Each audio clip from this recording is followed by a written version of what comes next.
Good afternoon and welcome to Lunchtime Shares with me, Kim Rich, proudly powered by leadershipbydesign.co. Leading the charge with insights, information, and ultimately effective results. Joining me in today's marketing and leadership segment, a marketing and communications expert and co-host, Craig Page Lee. How are you, Craig? Kevin, great. Yeah, good to be chatting again. Hope you had a great weekend past and that this new week we're in has got some exciting opportunities for you. Yeah, I did have a great weekend. We went and saw, I actually went to the theater on Friday. Yes. And saw Spring Awakening. And I would, anyone who hasn't seen, well, I think it's probably finished by now, but anyone who's in Cape Town or has an opportunity to see the production, it is just an unbelievable sort of well orchestrated theater. You know, it's some of the best theater, and I go to the theater as often as I can. So just to see it, it's almost like when you've just, come out of university and you're starting to live in a theater life. It's a bunch of adolescent young people on stage that are just thriving at being and doing the best production ever. It's just the singing, the acting, the choreography, the music. It's just mind-blowing, Craig. It was such a wonderful, wonderful experience to be part of a journey and a story of adolescence and growing up and sexuality. And it was fantastic. Oh, that's awesome. I was not here this weekend, so I probably missed it then, unfortunately. Yeah, but I mean, you had a bit of fun with your son this weekend. I saw some of the pictures. Tell us more about that.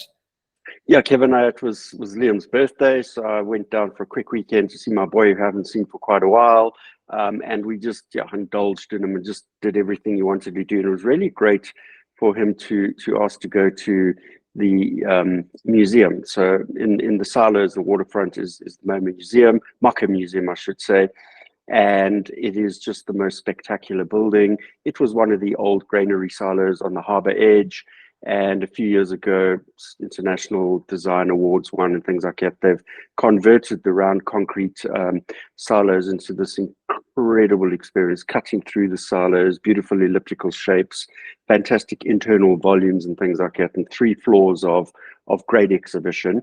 So we really spent an amazing few hours just taking in the physical experience of the space, but also phenomenal exhibitions. And the one thing about the MoCA Gallery is that it will always have an exhibition where it's showcasing something around the political will of ending oppression and the likes. And this one of the 3 exhibitions was the use of art to collect support to end apartheid around the world. A lot, obviously from South Africa, but going back into the 60s, 70s, Oman, Vietnam, South Africa, Sudan, a lot of the central region of Africa, South America, parts of Europe, and Palestine was there from the very, very early days of its cohabitation with Israel. Phenomenal work, great, powerful statements made through the various posters, and all of this coming out of original works that were either lying in safes or in people's personal archives and storage, and hadn't been showcased ever. And the curators of this particular exhibition connected with people from around the world to get copies of these artifacts and replicated them and showcased them, and really gave this beautiful narrative story of how art is a powerful tool to gather momentum to end oppression. Phenomenal exhibition. Craig, but what I also love about it is, it's adding to the value of why Cape Town is a go-to destination. And, like in the world, Cape Town is considered one of the beautifulest cities to visit, with the variety of option. I mean, there's just another option that people now may consider, other than the wine farms and the mountain and the beaches. Now, it has this type of international kind of recognition for museum and artistry, and yes, it's brilliant. I love that. And that's such a good point you make, because I travel extensively, as you know, and one of the important things, I know you do this as well, as whichever city you end up in around the world, is you go to the galleries, you go and visit exhibitions, whether it's art or sculpture, innovation, whatever it may be. And here is an environment where on any one day you can see at least 3 different curated exhibitions in this incredible space. So yes, a go-to for internationals, and world-class architecture. Really, just the spatial experience is mind-blowing.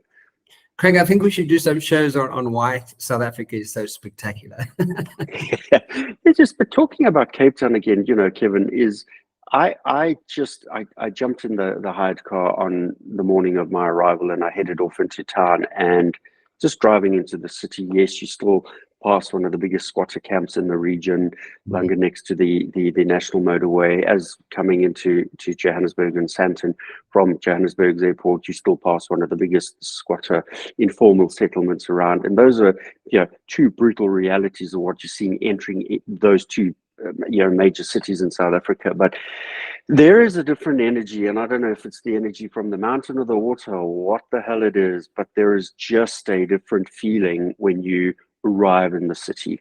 The friendliness in this particular instance, every place you went to, the service ethic of the staff, the coffee shops, the stores you go into, it's just in a different level. There's like a spring in their step. There's a welcome, a smile, and it really stood out for me. Even at the airports, I hate going through South African airports because, they might as well stick bloody mummies up in the various locations there, because the people are gormless and emotionless.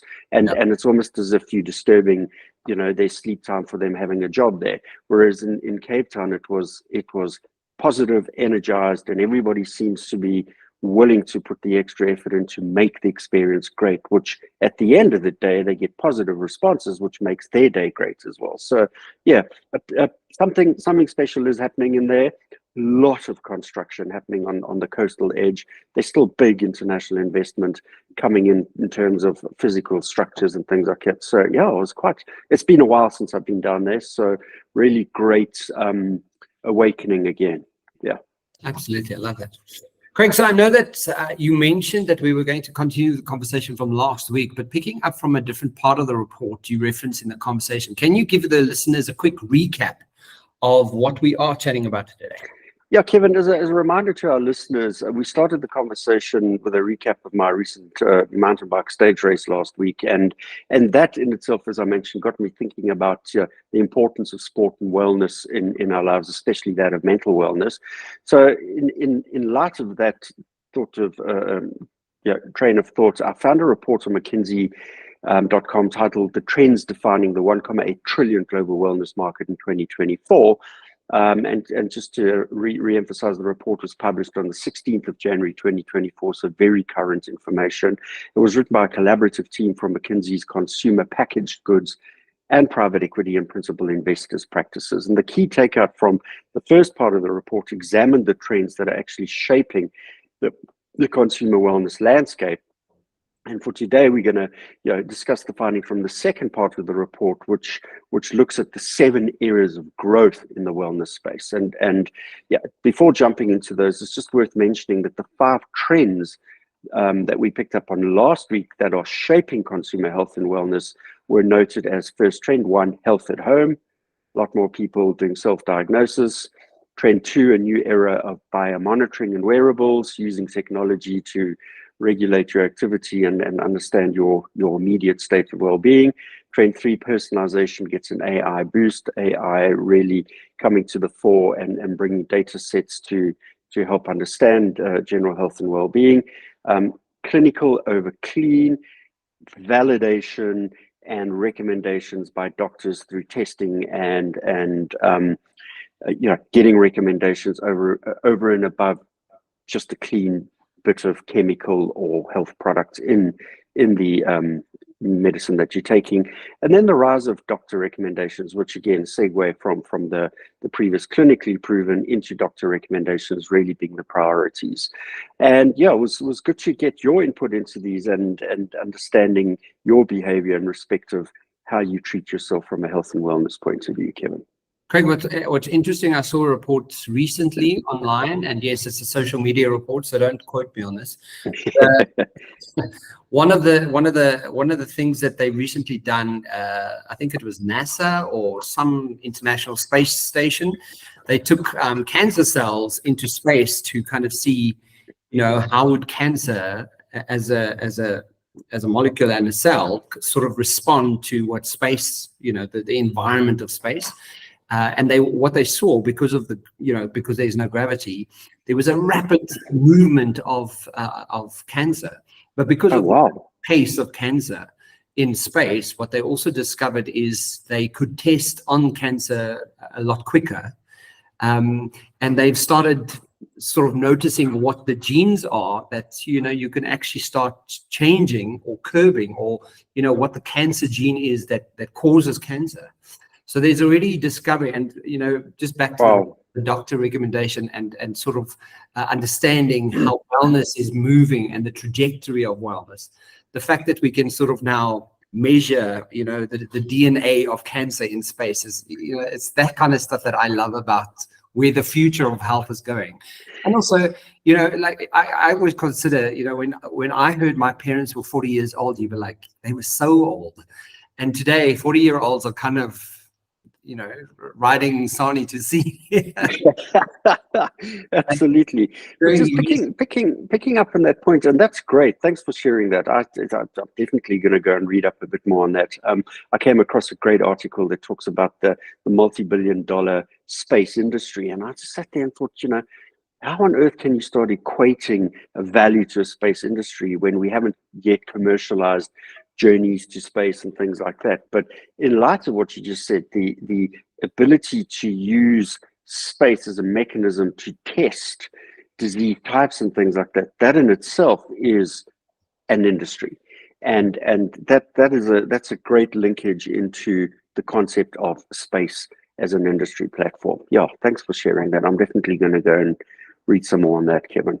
So, Greg, picking up today's conversation, what are the 7 areas of growth in wellness, in the wellness space for that?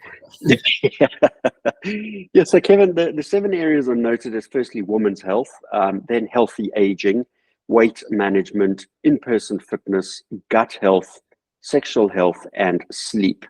And before looking at each of these growth areas in more detail, I just want to share the findings and points of view from a few other articles that I came across on the topic. In the first paragraph from an article titled "The 5 Drivers," these 5 drivers are fueling the wellness trend, which I found on dalzillpower.com. This notes the following: the previously status-driven, high-octane attitude to well-being is shifting to a more considered and self-aware approach. The consumer perception of wellness is fast evolving to encompass spiritual, emotional, and mental health, and is largely in pursuit of dealing with stress, fatigue, and sadness. This article was, take note, Kevin, written in 2018 and has as much relevance today as it did some 6 years ago, especially as the 5 drivers of what we're going to look at, or at least what we covered last week, have an overlap, and definitely the 7 areas of growth referenced really pick up in light of the emotional, mental, and spiritual aspects. So the 5 drivers noted last week, just to recap, were self-optimization, at least the parallels to the drivers looked at last week are self-optimization, democratized well-being, taking back control, the aspect of self, a new balance, and most importantly, a search for purpose. So it was really point 5, or driver 5, that stood out for me from this article, Kevin, the search for purpose. Let's take a quick look at what it tells us. It says, driven by the desire for simplicity, focus, and heightened self-awareness, a cross-generation tribe of enlightenment seekers are looking for a more meaningful way of life. On their ongoing route to discover themselves, they realize that giving back and doing good is more fulfilling than money, fame, or objects ever could be. We've reached peak stuff, desiring simplicity and clarity instead. The recent movement towards a minimal lifestyle and return to core values in life is a direct response to the over-excessive consumerism of the past few decades. We strive to live with less and choose to buy from brands that have clear purpose and that align with our own belief system and have a clear social mission, a reason for being. And really powerful statement that definitely still has absolute relevance today, some 6 years after that article was written, Kevin. Yeah, it's interesting because I spoke to a psychologist yesterday, and one of the conversations we had was, an interesting conversation, or one of the things, she's actually a professor of psychology, and she was speaking about Viktor Frankl's Man's Search for Meaning. And yes. One of the very significant, and it specifically speaks to purpose. And one of the sort of connecting conversations was, as you mentioned now, there's a very distinct understanding that's in the search for purpose, where having a sense of having something and having a sense of, or rather being something, and what the contrast of those two things are. And it's a massive, when you sit on that side of that conversation and you realize that, I've collected a whole bunch of things I've always wanted, and now I have these things, and that's wonderful. But the next phase and the next conversation of your life needs to be, a sentiment of being. What are you being in the world, and what is the sense of purpose you would like to expand on? And being something has got nothing to do with having anything. Yes. It's just a sense of being. And that's what's beautiful about what you're saying here. So I love that. That's one of the important points that you're raising. Yeah, no, thanks. It really just jumped out at me. It really is being versus having. I like that concept. Yeah. So jumping back into today's conversation, Kevin, we note that the 7 pockets of growth and wellness space are merging, and increasing consumer interest, technological breakthroughs, product innovation, and an increase in chronic illness have catalyzed growth in these areas. So yeah, just a bit of a sobering opening statement from the article. So jumping into the 7 trends, let's start with trend 1, women's health, and we note the following. So the article notes that women's health has been underserved and underfunded for decades, which we read about often, Kevin.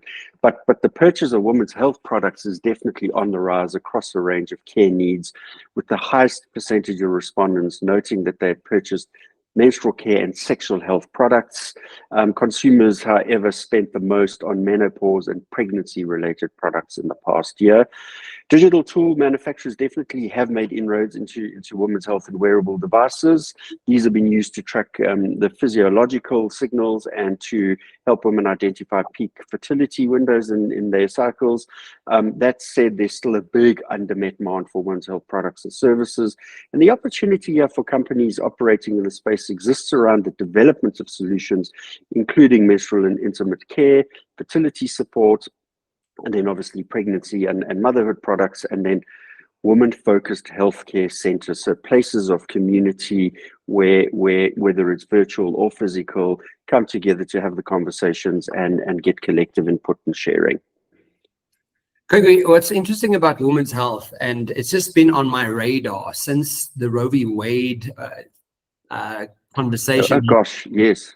In America, and recently again on social media, someone asked the question was around as a woman, would you be what would you rather be doing? Would you be alone in a forest with a bear, or would you be alone in the forest with a man?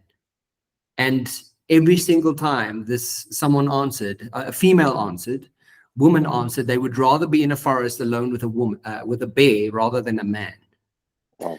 And when you hear it from that perspective, you start understanding the importance of why women's health is, one of the 4 key drivers and conversations that people are having. Never mind the fact that people who are making the decisions on the Roe v. Wade are all men.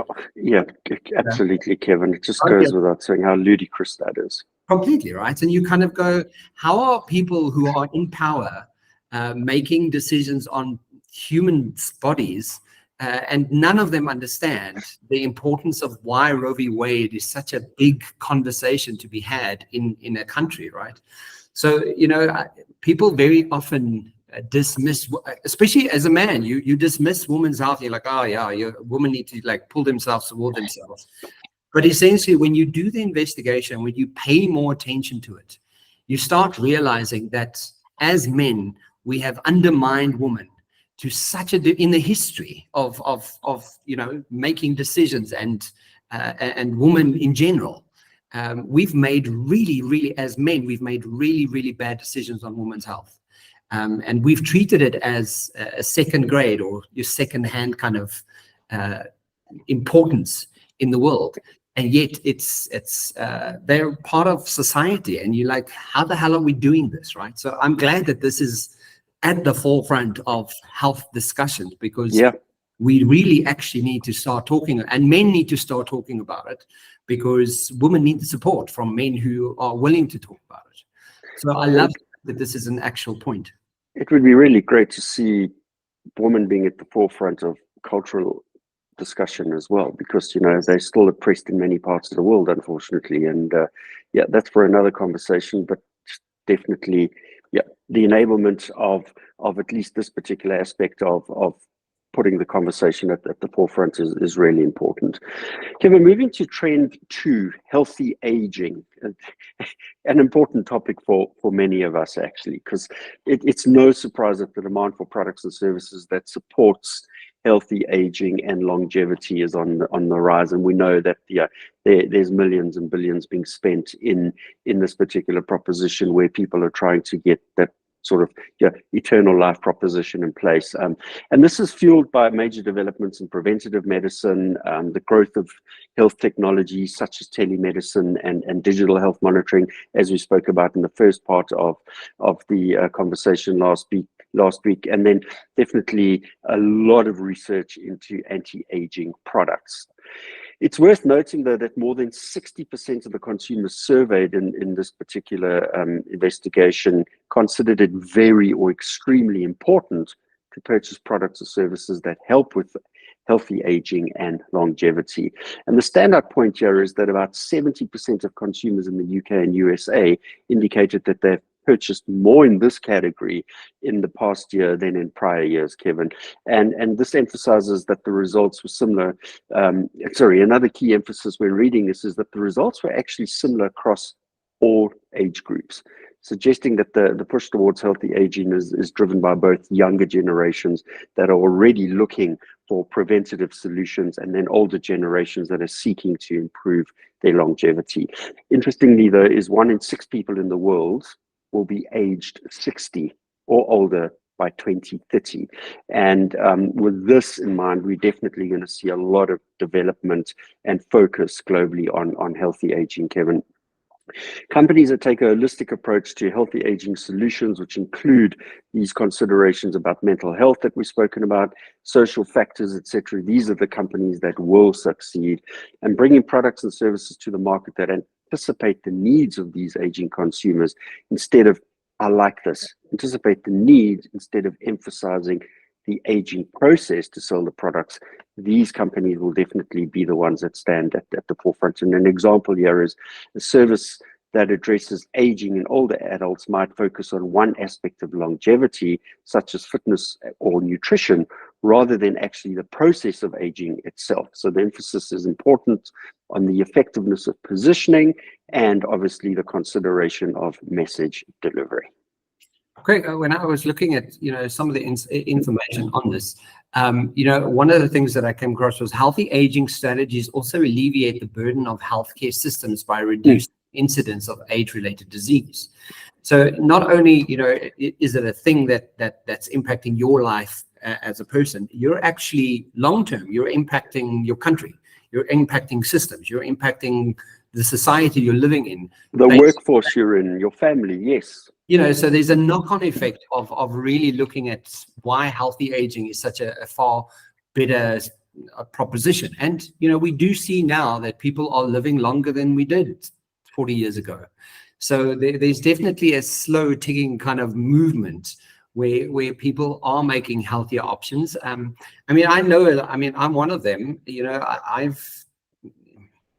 I wouldn't say I've left alcohol per se, but it's just something that's just, as I get older, I drink a lot less. Yeah.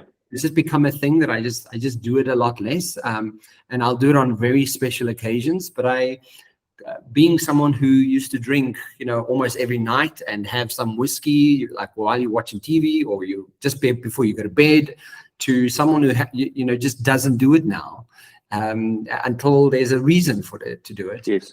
Yes. There's an evolution of what's happening, and I think that's really cool, because at least we get to live longer, and we see the world evolve. And it's that particular approach is so apparent in the reduction of alcohol consumption by Gen Z. You see the stats from big step down from just millennials to Gen Z. And, it'd be interesting to see in a few years' time when the Gen Alphas are at that legal drinking age, what the percentage step down will be again. Absolutely. I think it's going to be quite a shock, because I think the more we know about it, the more we realize that, alcohol is nice, but it's not becoming the necessity. Yes. Trend 3 is a good segue to the healthy aging aspect, and this is the principle of wealth management, Kevin. And what we note here from the article is that weight management is on top of mind for consumers in the USA, with nearly 1 in 3 adults struggling with obesity. 60% of US consumers in the survey said that they are currently trying to lose weight.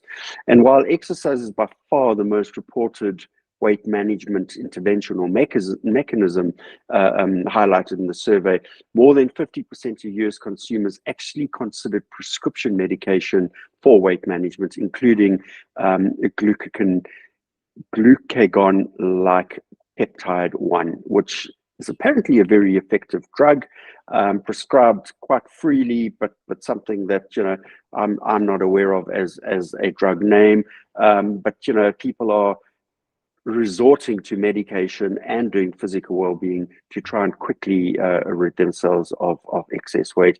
So I came across a stat, because the 60% jumped out at me from the USA, and I thought, South Africa's always been on the spectrum of having some of the most obese people in the world. And the statistic that I noted online states that roughly 31% of men and 68% of women in South Africa are technically obese, Kevin.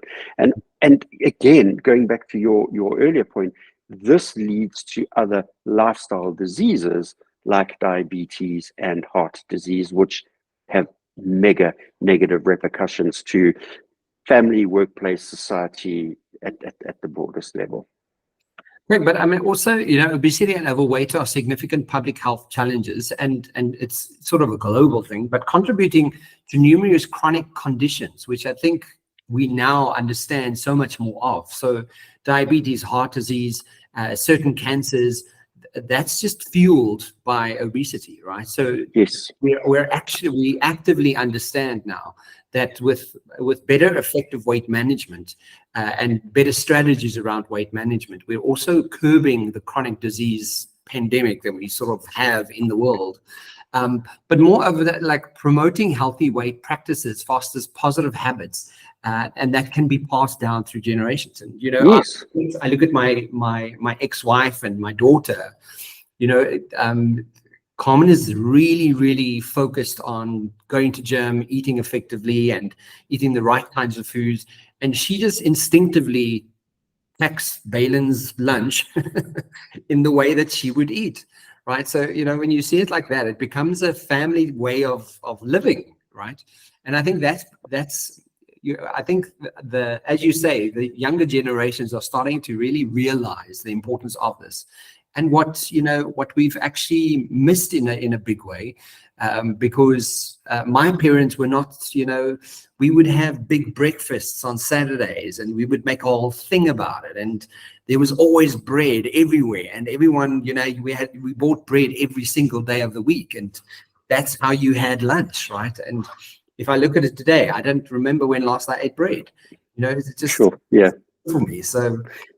And again, just to re-emphasize that, is that the younger generations have embedded this as part of the DNA of their existence, the understanding of well-being, good eating, etc. So theirs is a lifestyle management process, whereas in the latter generations, it's becoming more of a corrective process. Yeah, So absolutely. yeah, so again, a nice segue to point to or trend four, which is in-person fitness, and it's, yeah, as you know, this is one of my favorite areas of focus in the conversation around healthcare and mental wellness. And in-personal fitness has shifted from casual interests to a priority for many consumers.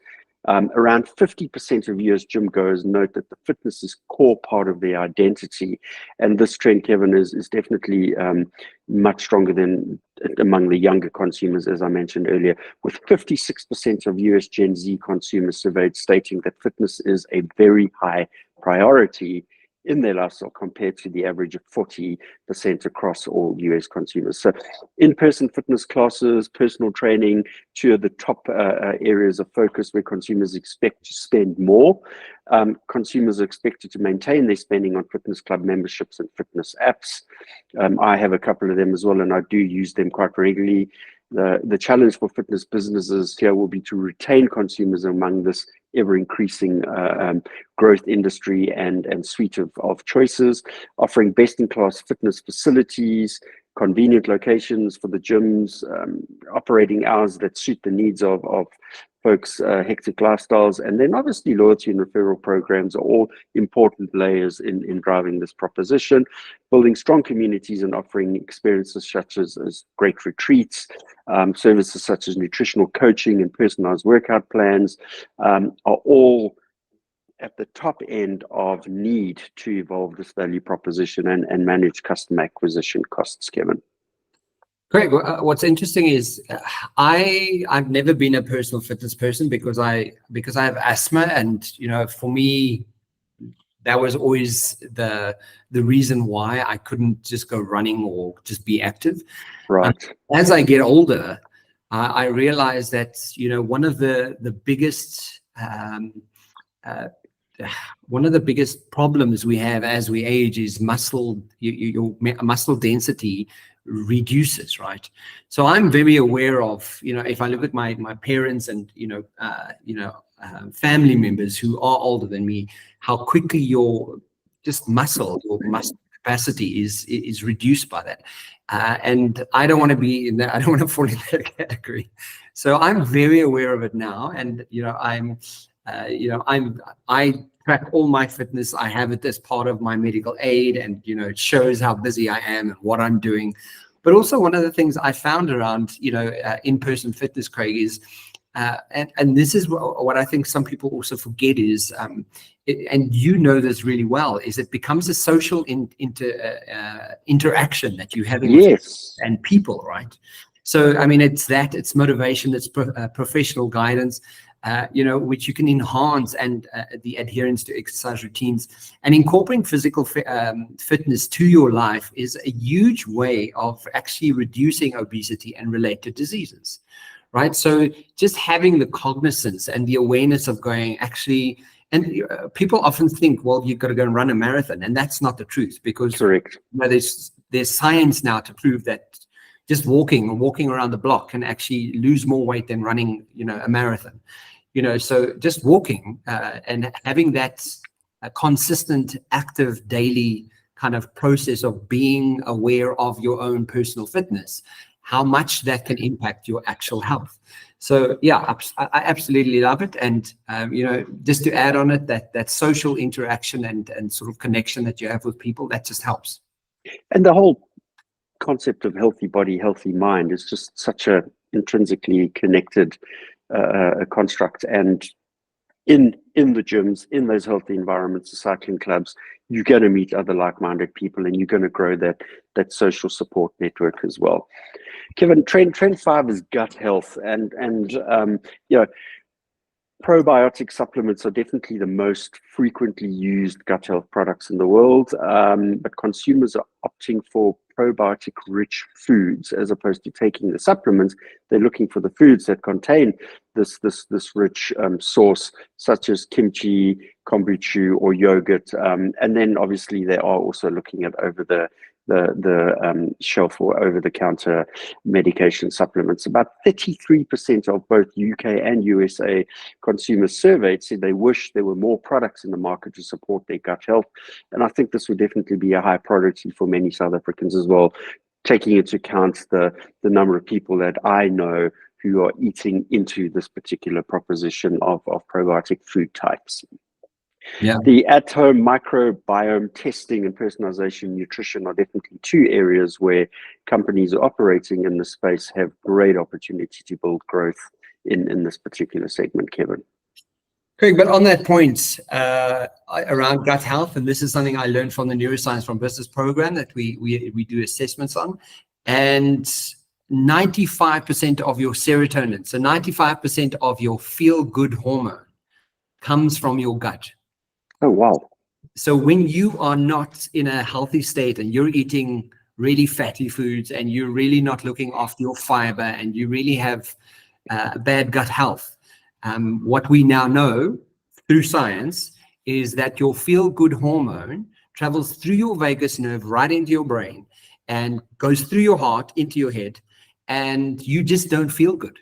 And you can taste, and I've tasted this now on a number of occasions, of like really drinking for a few days, how your brain does not function properly, based on the fact that it's impacting your serotonin levels, or just eating something that is just not great, or just doesn't work for you as an individual, and you have really bad sort of stomach for 3 or 4 days, or when you've got some kind of stomach disease. It literally impacts how your brain functions, right? So gut health is so understated and so, it's so overlooked in so many ways. But when you start investigating, 95% of your serotonin comes from your gut. And if you're not looking after your gut, you just don't feel well generally. Yeah.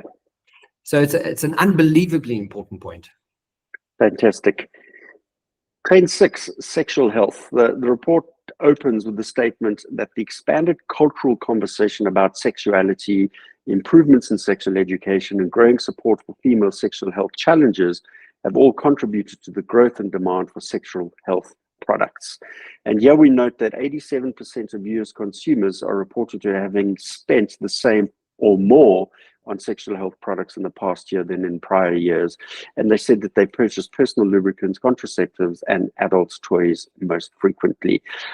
Kevin, businesses capitalizing on selling sexual health products online during the COVID, obviously, really found big opportunity there. But now we're actually seeing many regular retailers adding more sexual health brands and items onto their shelves. And you can go into most of the grocers, not just pharmacists and big box retailers, and have access to a lot of sexual health products. And this really creates marketing and distribution opportunities for the distributed brands to reach new audiences and obviously increase sales and improve bottom line, Kevin.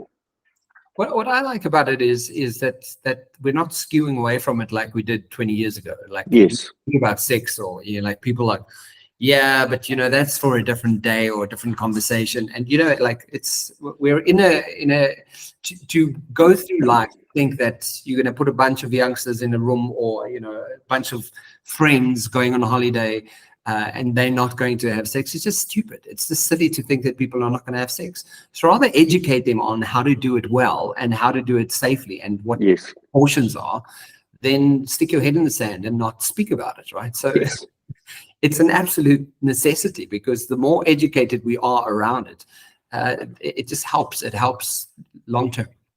Definitely. And finally, the last trend 7, sleep. And this is one of those with the statement, every minute lost is a minute you won't gain back. Probably is true. But sleep is the area where consumers say they've had the most unmet need, Kevin, even though this topic consistently ranks as the second highest health and wellness priority for consumers worldwide. In a previous report from the same study, 37% of US consumers expressed a desire for additional sleep and mindfulness products and services, such as those addressing cognitive functioning, stress, and anxiety management.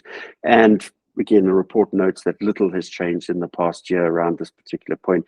And there are multiple factors that can affect a good night's sleep, Kevin. These including the likes of, as we mentioned, diet, exercise, caffeine, screen time, big impactor on bad sleep patterns, stress, and then obviously the myriad of lifestyle factors we deal with on a daily basis. For example, economic challenges, loss of jobs, reduced income. These really are big impactors on sleep, and therefore, downstream overall mental well-being.